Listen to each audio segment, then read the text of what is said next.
Good at artistic, आपका जो artistic bent है वो अच्छा है, means you are very creative, right. Yes, ma'am. आप, इसका मतलब ये है कि आप एक सेट पाथ पर चलना पसंद नहीं करते हो और आप अपना कुछ इनपुट चीजों में डालना पसंद करते हो, ऐसा है?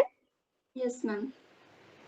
बेटा मैं आपसे कुछ चीजें पूछ रही हूँ या कुछ चीजें कह रही हूँ, तो इफ यू अग्री और डिसअग्री, सर आप भी अगर किसी चीज से अग्री या डिसअग्री करते हैं तो प्लीज आप मुझसे कम्युनिकेट करिए, ठीक है?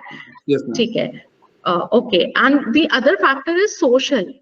सो सोशली भी आप लोगों से मिंगल करना पसंद करती हो, you like to work in groups, ऐसा है? Yes, ma'am. ओके। सो कभी कभी ऐसे अकेले पढ़ना पसंद करती हो या ग्रुप्स में, या सेल्फ स्टडी अकेले ही करना पसंद करती हो या फ्रेंड्स के साथ पढ़ना पसंद करती हो? ज्यादातर तो सेल्फ Self स्टडी, study लेकिन करते हैं। अगर फ्रेंड्स के साथ तो बस एक दो, ज्यादा इतना फ्रेंड्स के साथ नहीं हो पाती है। अच्छा, और वैसे you like to mingle with people, मतलब ऐसे सोशली पसंद है लोगों के साथ बाहर आना जाना, टीम्स में काम करना? सपोज आपको आपकी टीचर कोई टास्क असाइन करती है तो आप उसको अकेले करना पसंद करोगे या ग्रुप में करना पसंद करोगे? टीम। टीम में, है ना, ग्रुप में, ठीक है। तो सोशली एक्चुअली आपका आर्टिस्टिक और सोशल पेंट एक जैसा है, तो जो लोग क्रिएटिव होते हैं ना वो सोशली भी बहुत एक्टिव होते हैं, because they like to interact with people, लोगों के साथ मिलना जुलना पसंद होता है उन्हें। क्योंकि जब आप नए लोगों से मिलते हो, अलग अलग तरीके से के लोगों से बात करते हो, तो बहुत सारी चीजें आपको Okay. नई भी जानने को मिलती है, राइट? अच्छा, आप समझते हो what is entrepreneurship? Yes ma'am. Okay. अभी देखिए, आपने भी सुना होगा न्यूज में और सब जगह हम लोग सुन रहे हैं एक term, that is startup. Yes ma'am. सुन रहे हो ना कि स्टार्टअप्स बहुत आ रहे हैं? आप वो देखते हो, शार्क टैंक देखते हो? यस मैम, देखती हूँ। देखते हो? तो उसमें जो नए नए आइडियाज आते हैं, actually that is being enterprising. Being enterprising means when you try to do something which is not already existing.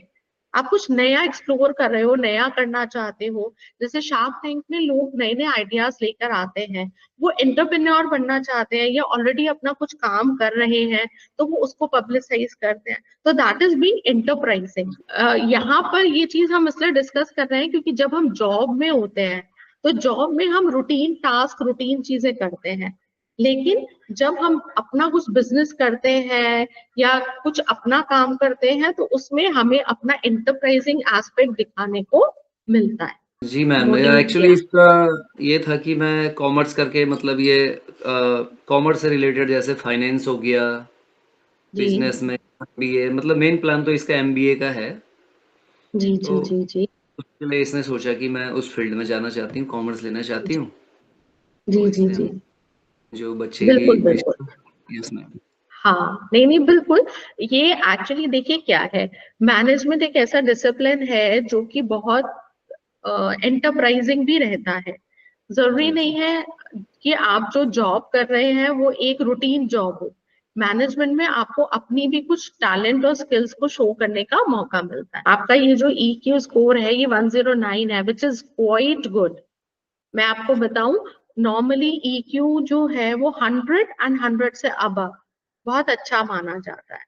109 suggest कि आप एक इमोशनली स्टेबल लड़की हो, आप अपने चीजों को, अपने इमोशंस को समझती हो और दूसरों के इमोशंस को भी समझती हो। देखिए, इमोशनल क्वेश्चन क्या शो करता है कि आप जब लोगों से इंटरैक्ट करते हैं तो क्या ऐसा है आप लोगों के इमोशंस को समझ जाती हो? मतलब जब मम्मी पापा गुस्सा हो रहे हैं तो भाप जाती हो कि गुस्सा है या नाराज हो रहे हैं? भागती तो नहीं हूँ। नहीं, भाग नहीं, जाती भाप जाती हो। जी हाँ, है ना, पहले से समझ जाती हूँ कि मैंने ऐसा किया तो आज तो डांट पड़ेगी पड़ेगी। जी जी जी।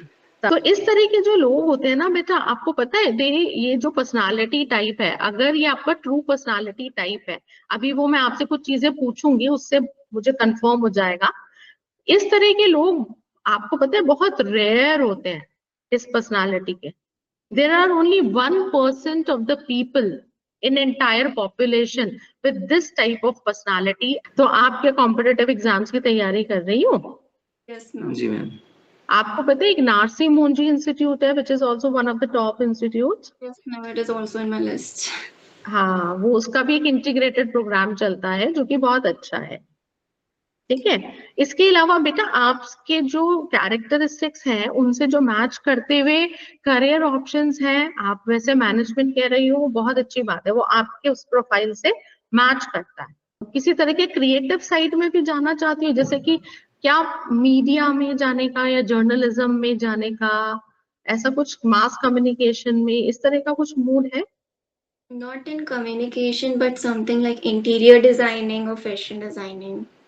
क्रिएटिव। अच्छा, आप BBA MBA करके you can work in a fashion design brand, आप फैशन डिजाइन ब्रांड में काम कर सकती हो, आप अपना खुद का डिजाइन ब्रांड लॉन्च कर सकती हो, जिसमें डिजाइनिंग की नॉलेज शायद आपको ना हो, आप हायर कर सकती हो डिजाइनर्स को, बट बिकॉज आपको बिजनेस की नॉलेज होगी तो आप बिजनेस सेटअप कर सकती हो on your own. Yes, ma'am. ठीक, तो आप लोगों के साथ इंटरैक्ट करना पसंद करती हो, आप सोशल हो, आपके इंटरपर्सनल स्किल्स बहुत अच्छे हैं, तो आप टीम्स में अच्छा परफॉर्म कर सकती हो और अच्छे से काम कर सकती हो। चाहे ह्यूमन रिसोर्सेज की तरफ जाइए, चाहे आप मार्केटिंग की तरफ जाइए, आपका जो क्रिएटिव एस्पेक्ट है वो आप एडवर्टाइजिंग में भी अप्लाई कर सकते हो। ठीक है, अच्छा मैं एक चीज और पूछूंगी आपसे, आपका अकाउंट्स में कितना इंटरेस्ट है? तो बिल्कुल आपके लिए बेस्ट यही है कि आप कहीं से किसी भी अच्छी यूनिवर्सिटी, लेकिन बेटा आप प्लीज बहुत डेडिकेशन से एंट्रेंस एग्जाम की तैयारी करो। ठीक है, मैं आपको एक बात कहूंगी, आप अपने 12th के परसेंटेज पे फोकस कर रही हो, ठीक है, लेकिन उससे ज्यादा फोकस कॉम्पिटिटिव एग्जाम पे करो। के लिए क्योंकि देखिए जो भी अच्छे इंस्टीट्यूशंस हैं वो आपको कॉम्पिटिटिव एग्जाम के स्कोर पर ही लेंगे। लेकिन मैं आपको एक बात बताऊं, बीकॉम ऑनर्स या बीकॉम में अकाउंटिंग वाला पार्ट ज्यादा होता है, Yes, ma'am. तो because you are not comfortable with accounting part और आपका बेसिक मैनेजरियल वाला पार्ट ही आप ज्यादा करना चाहते हो, तो फिर you should go for BBA, business studies, business management, इस तरह के जो कोर्सेज हैं आप उन्हीं को टारगेट करिए और उनके लिए कॉम्पिटिटिव एग्जाम्स के लिए पे ही फोकस करिए। और बताइए, आप कुछ पूछना चाहते हैं? प्लीज बेटा, आप पूछना चाहती हो, आप कुछ पूछना चाहते हैं, कोई क्वेरी है बताओ। जी, जी मैम, नहीं काफ़ी चीज़ें तो ख़ैर आपने क्लियर कर दी, आगे के लिए बच्चे को कैसे तैयार होना है। जी जी, वो भी सही है कि एग्ज़ाम में कोई बात नहीं, 12th में 85 भी आ जाएँ, 80 भी आ जाएँ, हाँ डज़न्ट मैटर, बिल्कुल, नहीं बट तो पता है एग्ज़ाम क्या की है प्रिपरेशन। जी, जी, जी, जी। जी, नहीं तो बच्चे क्या है ना, वो उसी में घूमते रहते हैं कि हमें अब बस हाँ, वो परसेंटेज यही लाइन, मेंटेन करने के चक्कर में। हाँ, और जबकि जी, वो जी। कहीं रैंक नहीं, जब स्कोरिंग आपकी एडमिशन के लिए होती है ना, तो वो कहीं काउंट नहीं होती। जी, दूसरी जी। बात बेटा, personality development is very important.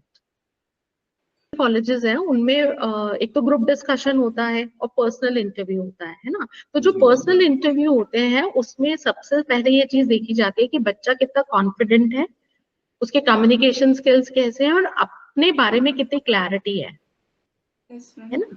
तो सबसे पहले आपको बेटा अपना कम्युनिकेशन, पर्सनालिटी, इस पे काम करना है ना। अगर आप चाहोगी तो हम एक सेशन आपके साथ और रख लेंगे बाद में, लेटर टाइम पे, जब आप क्लियर करोगी तो कॉम्पिटिशन्स, जैसे जब आप एग्जाम्स, कंपटीशन एग्जाम्स क्लियर कर लेते हैं उसके बाद ग्रुप डिस्कशन और पर्सनल इंटरव्यू होता है, तो पर्सनल इंटरव्यू को कैसे मीट करते हैं, उसमें किस तरह के क्वेश्चंस पूछे जाते हैं, इस पर भी हम एक आपका सेशन अरेंज कर सकते हैं।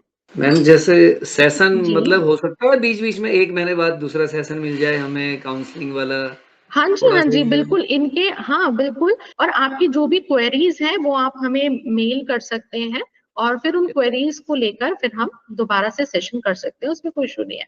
बेटा एक एक काम करना मेरे कहने पर, मोस्टली और ये ऐसे मत लेकर चलो, गो सर्च, गूगल पे सर्च करो, टेक डाउन दी डेट्स, पता है बहुत सारे ऐसे एग्जाम्स हैं वो जो नवंबर दिसंबर में होते हैं। Yes, जी, ma'am. अच्छा। No, Simanjan. हाँ बिल्कुल, इतना लेट नहीं होते हैं, क्योंकि आप सोचिए वहां तो एडमिशन हो जाता है मई में। अच्छा, अच्छा। Yes, हाँ हाँ ma'am. बिल्कुल, आप आज ही अभी बैठकर शाम को जो भी आप प्लान्स, जो भी प्रोग्राम्स आप सोच रही हो, सबके टॉप इंस्टीट्यूट्स जो आप सोच रही हो, उन सबको जी। सर्च करो, गो और उनकी टेस्ट डेट्स चेक करो, वो अभी अभी की होंगी, कुछ के फॉर्म्स तो ऑलरेडी आ गए होंगे। और फिर जब आप एक बार शॉर्ट लिस्ट कर लोगी या कोई कंफ्यूजन होंगे तो आप हमें अपने क्वेश्चंस बताना, फिर उसके बाद फिर वील हैव अ सेशन। मैं तो दोनों के पर्सपेक्टिव से बात करती हूँ। देखिए, बच्चा तो चाहता है कि मैं कहीं भी चला जाऊं, जी एज जी अ जी पेरेंट आपके अपने कुछ पर्सपेक्टिव होगा कि इसको मुझे यहाँ नहीं भेजना है। जैसे शायद आप बिल्कुल बैंगलोर बिल्कुल ना भेजना चाहें, या आप शायद मुंबई भेज दें, या शायद आप जी जी पूना जी भेज दें। Okay, thank you ma'am thank you so much, thank you. Okay बेटा, bye, all the best, all the best, thank you so much ma'am thank you.